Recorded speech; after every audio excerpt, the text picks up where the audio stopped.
ಈಗ ಹಿಟ್ಟು ನೆಂದಿದೆ, ಪೂರಿ ಮಾಡೋಣ ಬನ್ನಿ. ಹಿಟ್ಟನ್ನು ಹೀಗೆ ಮಾಡಿಕೊಂಡು ಚೆನ್ನಾಗಿ ಈ ಥರ ಮಾಡಿಕೊಂಡು ನಿಮಗೆ ಯಾವ ಸೈಜ್ ಬೇಕು ಆ ಸೈಜಲ್ಲಿ ಒಂದೊಂದೇ ಉಳ್ಳಿ ಹರಿತಾ ಹೋಗಿ.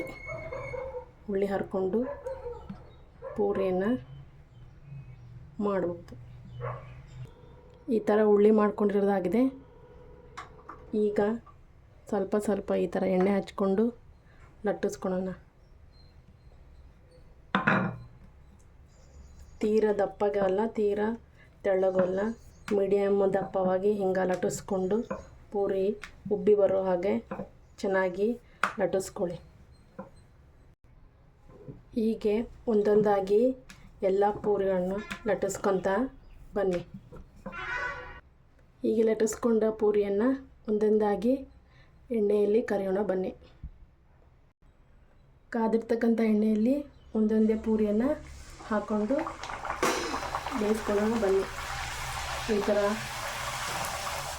ಪೂರಿ ಉಬ್ಬಿ ಬರುವ ಹಾಗೆ ಎಣ್ಣೆಯಲ್ಲಿ ಕರೀರಿ.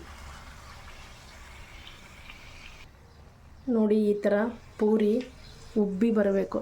ಆ ರೀತಿ ಲಟ್ಟಿಸ್ಕೊಂಡು ಪೂರಿನ ಈ ಥರ ಕರ್ಕೋಬೇಕು.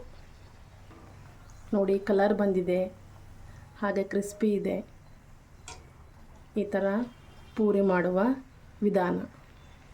ಉಳಿದಿರತಕ್ಕಂಥ ಪೂರಿನೂ ಇದೇ ರೀತಿ ಒಂದೊಂದಾಗಿ ಕರಿತಾ ಬನ್ನಿ. ನೋಡಿ, ಪೂರಿ ಹೀಗೆ ಉಬ್ಬೋ ಥರ ಲಟ್ಟಿಸ್ಕೊಂಡು ಒಂದೊಂದಾಗಿ ಎಲ್ಲ ಪೂರಿನೂ ಕರ್ಕೋತಾ ಬನ್ನಿ. ಬಿಸಿ ಬಿಸಿ ಪೂರಿ ಜೊತೆಗೆ ಉತ್ತರ ಕರ್ನಾಟಕದ ಸ್ಪೆಷಲ್ ಬೆಟ್ಟಗೇರಿನ ಚಟ್ನಿ ಜೊತೆಗೆ ಸವಿಯಲು ಪೂರಿ ಸಿದ್ಧವಾಗಿದೆ.